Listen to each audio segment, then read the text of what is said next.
I forgot his name before he finished saying it. Not like 5 minutes later when I was walking away. I mean, right there, while his hand was still in mine, while he was still smiling at me, expecting me to remember it. My brain just didn't catch it. And here's the worst part. I knew it was going to happen. About 2 seconds before he said his name, I had this moment of clarity where I thought, okay, focus. You're gonna remember this one. And then it was gone, completely gone. In the next few minutes, I'm going to explain exactly why this happens, why it gets worse the more you care about remembering, and the one shift in how you listen that makes names stick without trying. I'm calling it the 3-second window. And once you understand it, you'll realize you've been closing it yourself this whole time. Oh Lord, it is good to be here with you. Welcome back to the Confident Connection Lab. It's good to have you here. If you've ever pretended to remember someone's name and then spent the next 20 minutes trying to avoid using it, hit the like button. It helps us find the others who are also very bad at this. So let me tell you about the time I forgot my coworker's name. Not a new coworker, a guy I had been working with for 3 weeks. We had eaten lunch together, we had been in meetings. I knew his face better than I knew some of my friends' faces. But one day someone asked me, hey, what's that guy's name? And my mind went completely blank. I could see him in my head, I could hear his voice, I could tell you what kind of coffee he ordered, but his name, gone. And the panic that set in was immediate, because I realized I couldn't ask him. Not after 3 weeks, so I just avoided introducing him to anyone for another 2 weeks until I finally overheard someone else say it. Here's what I didn't understand at the time. My brain never actually stored his name in the first place. And that's the thing about memory that nobody tells you.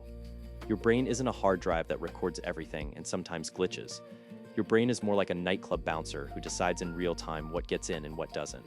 And names are not on the list. Psychologists call this the Baker-Baker paradox, but I prefer to call it the name trap. Here's how it works. If I tell you I'm a baker, your brain has 100 things to attach that to. You picture bread, an oven, flour on my hands, maybe a bakery you went to as a kid. Your brain loves that. It can file that away in 20 different places. But if I tell you my last name is Baker, your brain has nothing. It's just a sound. There's no hook, no story, no image, so it disappears.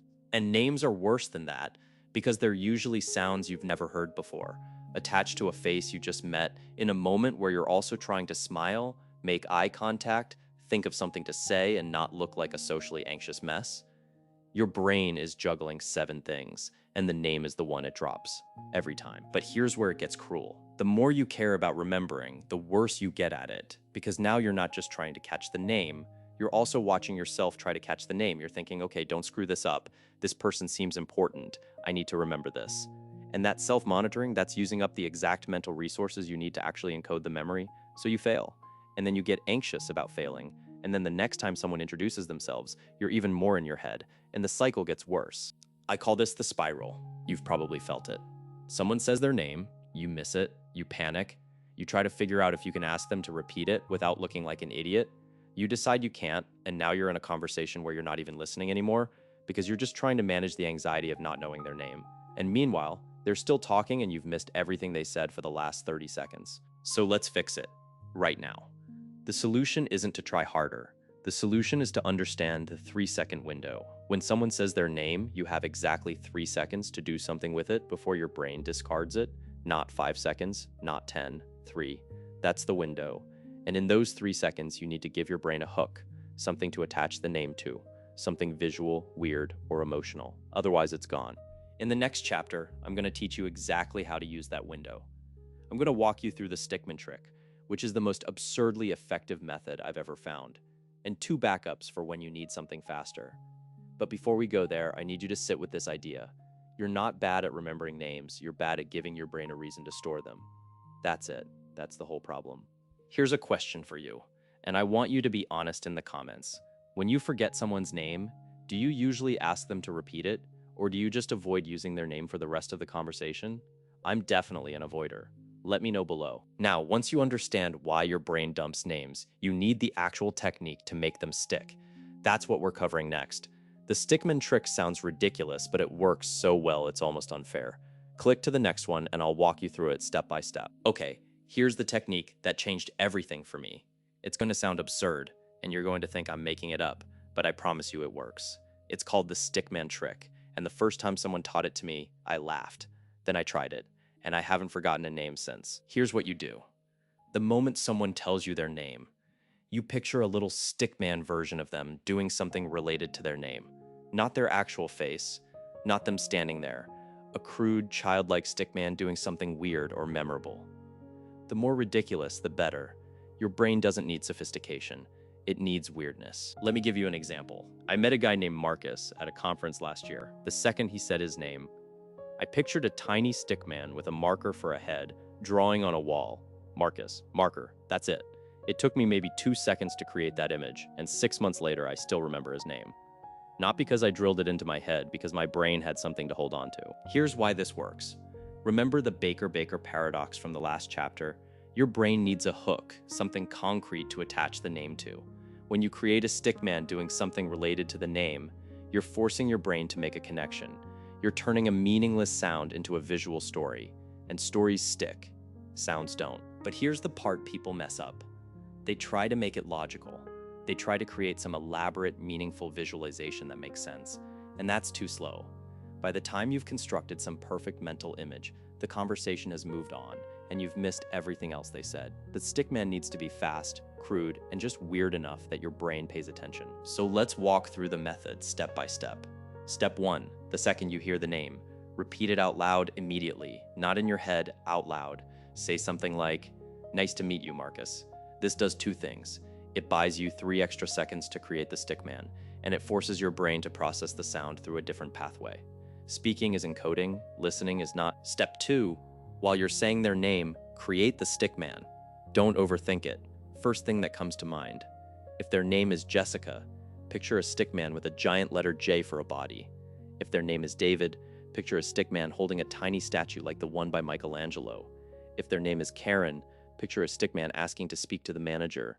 I know that one's a cheap joke, but guess what? You'll remember it. Step 3, let it go. Don't try to rehearse the image. Don't keep repeating their name in your head while they're talking. You've done the work. Your brain has the hook.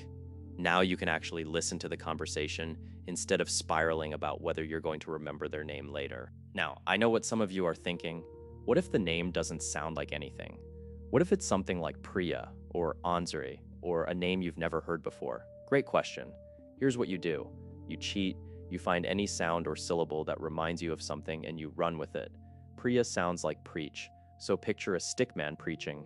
Andre has the sound dray, so picture a stickman pulling a dray cart. It doesn't have to be accurate, it just has to be memorable. Okay, but what if you're in a situation where you're meeting like 10 people at once and you don't have time to stickman everyone? Fair, that's when you use method 2, the anchor technique. Here's how it works. You pick one physical detail about the person and you link their name to that detail, not their general appearance, one specific unusual thing. For example, I met a woman named Rachel who had this very distinct silver ring on her thumb. The second I noticed it, I thought, Rachel ring silver. That's it.